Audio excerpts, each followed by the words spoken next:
Welcome, guys, to Challengestone number 3. I'm here joined with Gara, and we should have some pretty entertaining stuff for you guys.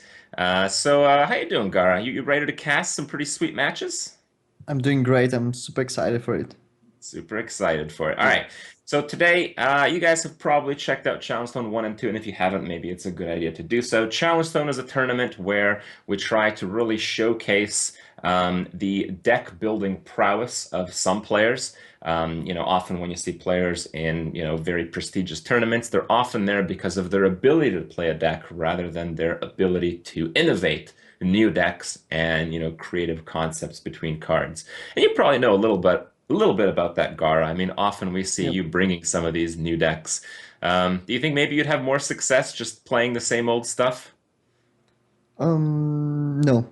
Like for this, you mean for this challenge stone? Just in general, like you, Oh you yeah. kind of seem to be a player who It's does innovate a little bit in a actually field where there's no like in innovation. in the competitive meta game, a lot of pros are struggling right now. Like even the top pros, because everything, like all the decks that are played right now, are very strong. And when everything is strong, nothing is strong. That's like what Trump said yesterday on stream, and he was like Yeah. really kind of raging a little bit because he couldn't find a new deck to just climb ladder. Yeah. It's so difficult right now because like Agro Paladin is like a good list, Mech Shaman, Patron Warrior, so many decks, right? And when everything is good, nothing is good. Yeah, And nothing yeah, else works. But in Challenge Stone, of course, we force the innovation upon the players. This is a tournament where we invite 8 players who probably have some pretty good deck building, abilities here. And there we go. Those are the 8 players invited. We have Jondo, who qualified from the ESL Tavern Brawl tournament to come here. We have Lothar, Just Saying, Noxious, who was the runner-up of Challenge Stone 2, Fresca, Nerea, Stan Sifka, and Forsen. Colento ended up being the winner of Challenge Stone 2, and it is something that we try to do. We try to invite the 2 finalists of the previous Challenge Stone to the next.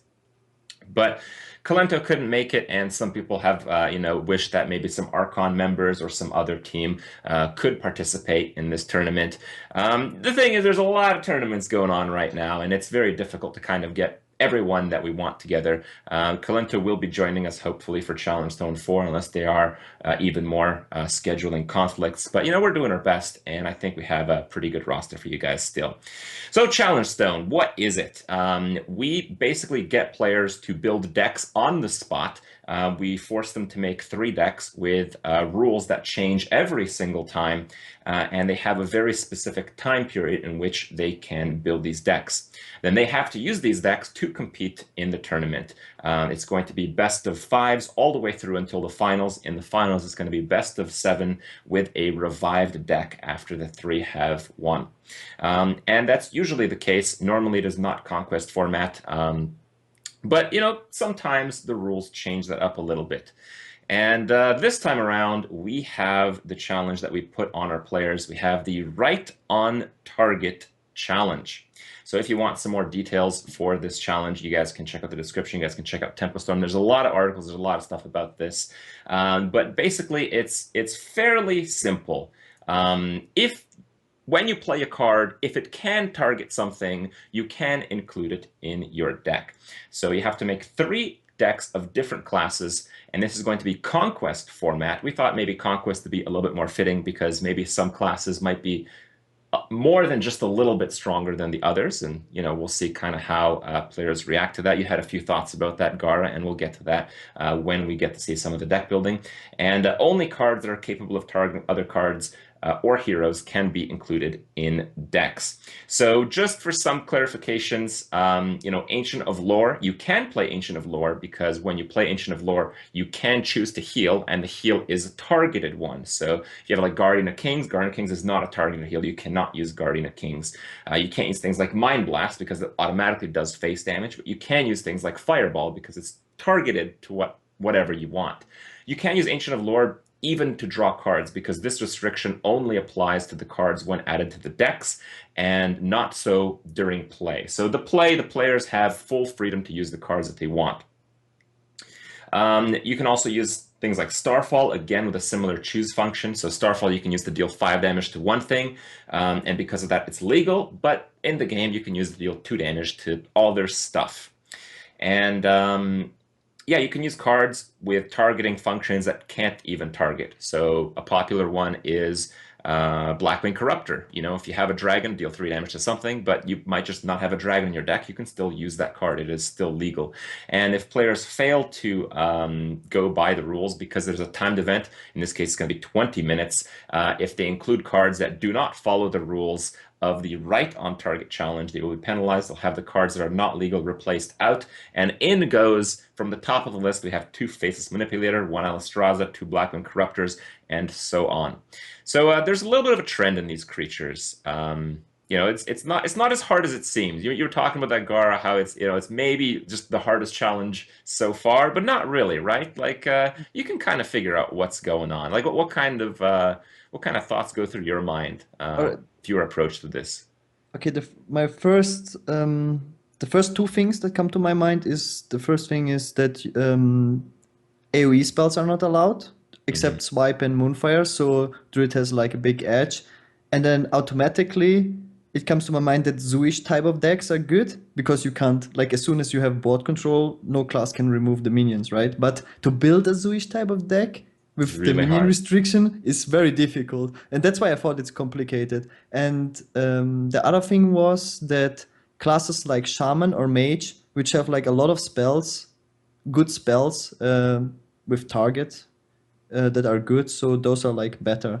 Like Hex and Sheep should be good, and like all those spells. Like Hmm. Shaman should be. I thought that Shaman should be the best class because of Fire Elemental, Hex, Lightning Bolt. Like almost all of the spells are good, but no Lightning Storm, of course. And that's why I Yeah. thought. But minions are a big problem, probably for every class. Hmm. Yeah. Yeah, it's true. It does limit the minion pool heavily, and we'll see that when we get into the deck building. Just a few more things. The players are indeed playing for some monies. We have a $3,000 prize pool, 1,800 for first place, 600 for second place, 300 for each third and fourth place. And of course, this is from our sponsors. Big shout outs to Amazon App Store, Tempo Storm, and Twitch. And Amazon is throwing up some promos for you guys, some discounts, and some giveaways. We'll talk a bit more about that after our first game. Speaking of which, let's get into the deck building. Let's see what this challenge is all about. Let's see how Jondo and Lothar approach the challenge. This is fast forwarded. Originally, the players had 20 minutes, so I think this is played at 4 times playback. We are going to have a 5-minute, very quick deck building session here. So what's going through your mind, Gara? It seems Um, like picking the class is really, really fundamental here. yeah, for me it's also interesting, like in Challengestone especially, because it's so focused on deck building skill as well. Like there's a lot of pro players in the scene, and a lot of are known for their deck building skills, and a lot just for their like skills to practice the best meta decks and just perform Hmm. well with them. So I want to see like how people who are not known for their deck building skills, how they perform compared to the players that are known for just being creative with their decks. And Lothar, for example, is not really known for being a deck innovator. Like he's a good player, but he's not known for just building decks. So it's for me, this is one of the like most interesting things. Uh, The thing looks is, though, like like, if you're not Lothar known is. for a deck innovator, does that really matter? Like, it seems just easier to, practice known good decks. Like, maybe it's just we're at the Yeah. stage in Hearthstone where it's not even required to try to be innovative, you know? But if you always try to come up with new meta decks, you're like pushing yourself to be creative. But if you Hmm. never do that, like if you always just browse who is rank one legend, you don't even like try to come up like how to counter the meta. It's just a different thinking. Like when I play Shaman, I always have like 54 cards in my head. I know like Okay. what cards I have to tag to beat certain classes. Like like Shaman can potentially beat everything, but you have to tag like a lot of different cards to beat Hunter, for example, or Paladin. And if you never just try to, like, you also have to play a lot of games, obviously. Hmm. Like, you can't else come up with the tech choices to beat the classes. So if you just practice one specific deck, like if you just play 1,000 games of Patron, like you never have that experience of just trying to come up with new priest decks or whatever, right? That's true. So also when you never play priest in the first place, how can you know that like the potential of Priest in this challenge, for example. Well, we'll see if all these things kind of weigh down some of these players who are known for their ability just to practice and really perfect their ability to play certain decks. It seems Lothar's strategy was very different from Jondo's. Lothar spent, I think, maybe more than 5 minutes just browsing through cards and looking at his options, very carefully choosing what classes, while Jondo kind of went right into it. Yeah. Jondo's on his third deck now, Lothar on his second, with about 9 minutes to go. But I wonder how much Lothar's original thought process really helps him here. Yeah, it really looks like Jondo has experience with this. Like from the start, from the get-go, he had like a strategy, like what types of decks he wants to bring, and Lothar was more like thinking, like what is broken with this, and it looks like he's going for the Druid because of the board clear, and it's like doesn't surprise me. Yeah, I with want this format, there's so many pump ups, there's so many buffs, and the board clears are unique to Druid, as well as card draw. The Ancient of Lore is one of the only forms of card draw available in this format. Yeah, and it's very difficult, like in the beginning, to consider or know all those things if you don't think about it. Like how much card draw is actually available, something like that, for example. Yeah, there's a lot of different dynamics. Other forms of card draw, I believe, mostly belong to Paladin, with Blessing of Wisdom, Lay on Hands, Hammer of Wrath, Holy Wrath. I mean, you probably wouldn't want to play all of those, but Yeah, guess and you 20 could. minutes is not a long time. No, in fact, it's just closing up here. Jondo is kind of refining his decks, but Lothar is just kind of struggling to complete his Oh last my one. God, is that a hunter? Do you think Hunter is maybe a bad choice here? It doesn't seem like too bad a one. I mean, it seems like the game is slowed down. Hunter still has pretty efficient removal, while, there aren't that many Well, powerful creatures. I guess. I do like the inclusion of Vol'jin. There aren't too many big creatures legal in this format, and Big Game Hunter takes care of a lot of them, but there are very few removal cards for those like slightly less big creatures outside of like Abusive Sergeant and or Dark Iron, and then playing a big game on your opponent's creatures. How many, like, which class has actually the best creatures in this challenge? Well, I think the best cards are just the choose cards from Druid. I think Yeah, that kind of puts them a little bit above, but Priest in general seems to have some very powerful like number of cards. Like them yeah, maybe they're not as high quality, but it seems like Priest might struggle the least to put in filler cards. So they might have, while not the strongest cards, they have the fewest bad cards. So I don't know. We'll have to see as these games roll out tonight on our first night of Challengestone 3. We will see all the players play. We will see all the deck building. We will see some of the interviews, and we'll kind of get maybe a better idea about what the strong stuff is. For now, though, let's hear from Jondo and Lothar. I got a chance to interview each of them literally right after their deck building process. So Jondo, our qualifier, you just got through the deck building process. You came up with Priest, Paladin, and Shaman. How do you feel? How do you feel about your choices? I mean, I like the choices. I figured Priest and Paladin would probably be picked by just about everybody. I mean, I don't know if that's true or not, but yeah, I like the choices for sure. Were there any other classes that you were kind of thinking of selecting besides these, or was it a pretty obvious decision for you right off the bat to go with these? I thought about Druid for a bit, but then I was like, can't use Wild Growth and Innervate, so might as well just not do that, and ended up going with, just those three, so yeah. You don't have quite as many big game hunters as I would kind of expect. You don't think it's really going to work out too well? There are a lot of buffs in the format. That is true. I mean, I try to have some silence in there, or add as much silence as possible, but yeah, that is true about the buffs. So, I mean, I didn't think I'd need Big Game Hunter in my Priest, but I think I have one in Shaman. I don't know about Paladin. Let me see. But yeah, that's probably going to hurt. Now, with Conquest format, you kind of have to know what your strongest and weakest decks are, just kind of how you can appropriate them. Now, what do you feel is your strongest deck and maybe your weakest deck of the lineup? I would say, I mean, I like the Paladin deck for sure. That seems like it'll be strong. I mean, I'm not too sure about the Shaman. I mean, I have a Stormpike Commando in there, and I don't know, Wind Speaker, like a few cards that may or may not be good, but yeah, I think I definitely like the Paladin though. Yeah. Well, your first opponent is Lothar. How do you feel about matchup against him and maybe the rest of the field? Are you going to take this tournament down? Yeah, I'm hoping to. I'm hoping to be the people's champ, and yeah, came from the qualifier, so hoping to take it down.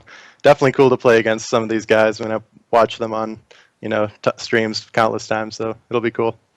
All right. Well, it certainly will be cool. I wish you the best of luck. We'll have to see how the games go down.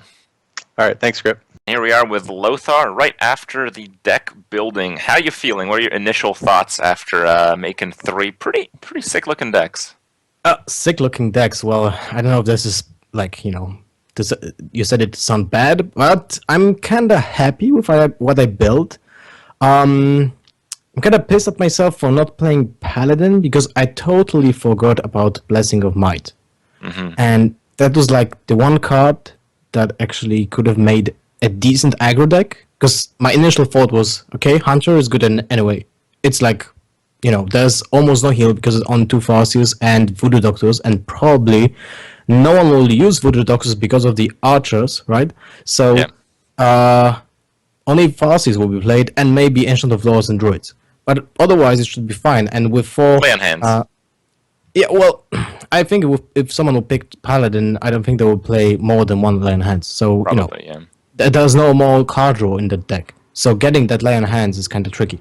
And, yeah, like, you can play more silences because people will play buffs with taunts. So you can bypass that. So, like, destroy their cards with card board advantage at the same time. So I think that's pretty decent. I will see how that works because I have no idea what people will be playing right now. I mean, everyone will be playing Priest. That's for sure. You think so? That's your strongest That's your strongest deck? I think that Priest has just insane skill, insane capability of trading on board and having like Shadow Word Pains, Shadow Madness to mess with your opponent's board at the same time while building your board. So I think Priest might be the strongest one, especially with the Temple Enforcer, which is just, Right. a beast Extremely strong here. card. Yeah. And about the Druid, like the Druid is kind of odd because it plays 2 big game hunters when there's almost no targets for big game hunters. And I know that, so it's not a mistake. Well, Mark of the Wild helps. Exactly, Mark of the Wild, double Abuse of Surgeons, Double double Dark Dark Iron Dwarfs, and there's the Black Knight to play it with Mark of the Wild. Because, Black Knight is like a, penalty card for you, for the organizer.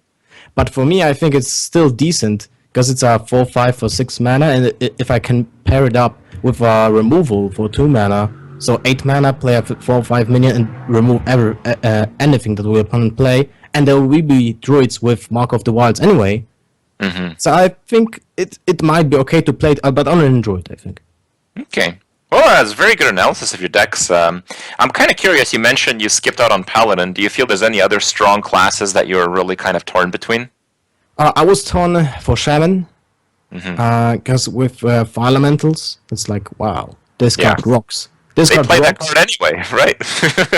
Yeah, it's like, it's kind of decent in the usual standard, and in this standard when the minions are subpar, are like so subpar when it comes to stats. Like the biggest minions are Alexstrasza 8/8, and I don't think everyone will be playing in every single deck the Alexstrasza. It might hit some decks, but not every single deck. And otherwise, those minions are like 6/6, 5/5, 4/5, and that's 4/3, 2/4. That's it. So, or 3/3. But I think the Recombobulator might be really sick and give some really lucky games. Like I play Recombobulators in every single deck, I think. Yeah.